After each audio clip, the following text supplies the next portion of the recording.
Nigeria, and with the way that story is, Mm-hmm. something tells me it's something a Ghanaian will do. Okay. So it has to do with a landlord Mm-hmm. who has disconnected the tenant's AC.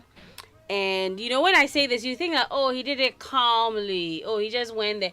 He yanked the AC from the wall with Okay. all of the force. Or say he doesn't use an AC, and so that I don't. He doesn't understand why the tenants will be using an AC. But people actually also think that it has to do with electricity bills, not necessarily the fact that the tenant has an AC and the landlord doesn't. So there's a whole video of the entire thing, like the aggression is like, and then the tenant is seen saying in the video that when you put it out, come and put it back on, and then the landlords like on a regular Ghana and we say oh the year overhead like who are them the bell. So basically that's the and people are like, what would you do in such a situation? So why does the landlord say why he's yanking the AC off the? Because he uses a fan.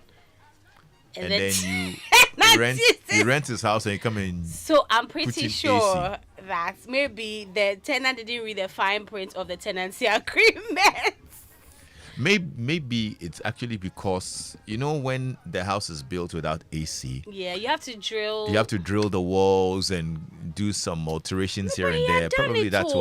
why. He had done it. The thing was on there. The guy was using it. So I don't know whether he traveled. But if you are going to alter any part of it, You tell the you have landlord. to tell the landlord. Lexis, I don't think that the landlord isn't aware that this tenant was put, because the thing is outside, like his part of the building is here, and it oversees the place where the tenants are. It doesn't change anything, does it? Like, so he can't tell. He's telling me he didn't see that the AC is there. He was waiting for you to finish so that he can show you shaggy. No, he forced it out of the wall, and the wall was just shake. It was bad. Like, we've got the video rolling though on our Facebook. You might want to check it out. And people are asking, what would you do as a tenant in such a situation? What can you do? Is it your house? But the tenant says you put it back.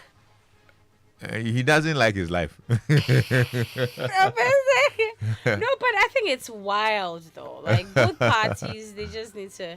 I don't know. They need to calm down.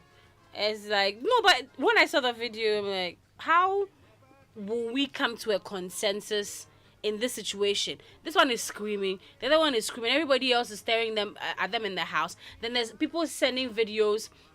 The camera is following both the landlord and the tenant, because the tenant was doing the video though, and stuff like that. So at the end of the day, it's just wild like that. I just feel like they just had to sit down and have a conversation. Pretty sure the landlord knew that the guy was putting the AC there. All he had to do was, my guy, I don't allow ACs in my house. That's all. And then we move on. But yeah, it's something that is making rounds on the internet. People are weighing in, especially some people think that they should the tenant should take the pricing or the cost of the AC from the landlord. People are also siding with the landlord that it is his building at the end of the day, so he chooses the aesthetics and everything else. Oh, you are a homeowner. Would you have allowed anything like that without your consent? No, I wouldn't. But so imagine that we're having a conversation about me wanting to put an AC up in my room.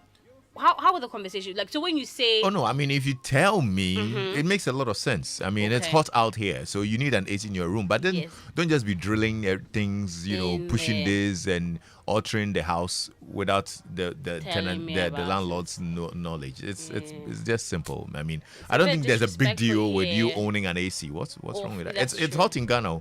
It's Hey! today that is raining. no, but even before the rain came, Charlie, yay! some sun that was sunning.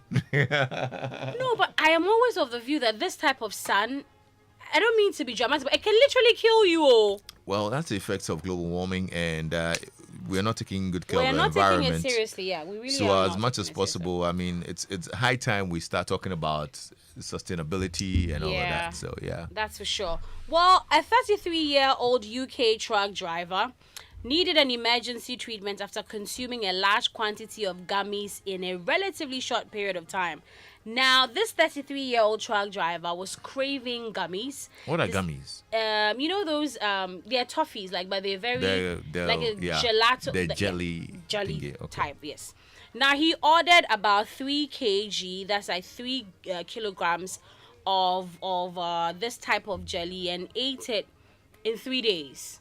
3 kilograms. That's about 6.6 pounds. And that's about 10,461 calories in one human body. He ate it in 3 days, and then his body says, "Here I am. You will see." He had to go to the emergency, center. So when is the funeral? He actually recovered. Oh, okay. Hey, you wanted him to die? No, but- he suffered something called what did they call it? They called it diverticulitis. It starts with die. He should have died. So No, but die. Why do they have the vet? Die, just die.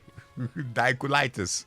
no, but it's a way that people are jumping on the conversation to tell people to learn how to be healthy, because everything is in moderation, honestly.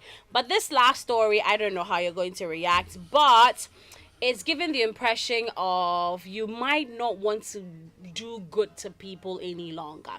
So there's a man known as Alex Serrano who got hit by a motorcycle in a hit and run accident, and then an EMT was on the scene. The EMT obviously did his job, resuscitated him, and he came back to life and decided to sue the EMT for saving his life. So he's suing the EMT for $40,000 of medical bills and $25,000 of pain and suffering. Why he didn't want to come to He life? didn't want to be alive because he said he had put DNR, do not resuscitate, on his like a huge tattoo on his chest. Okay. And no, but you see the way the DNR is, you might think it's just a random tattoo that you've done, not like. Oh, he didn't write the whole thing. No, he just wrote DNR. That's a Turkish restaurant. So you see. Isn't that the Turkish restaurant? No, but I was hoping. Because if I was on the scene and I saw DNA, I'm like, oh boy, that man loves Turkish food. You get it? So he says he wants to take. So it actually stands for do not resuscitate. Yes, do not resuscitate. But I was hoping, he went to court. He was on the Judge Porter show and decided to share the story. If you see his face and the way he's telling the story, like, why did the EMT bother? Like, he flatlined. He says he flatlined. Okay. And he came back, and then the judge is like, okay, so how did you know you flatlined? He said, when I came to, he was standing there. No, but later on, he says that the paperwork showed that that is Mr. Hunter, the EMT, was the one who resuscitated him, and that he doesn't, want that. But that's an audio that we can play to that effect, just so you understand the full gravity of the story. This man they lose mind. And they see him.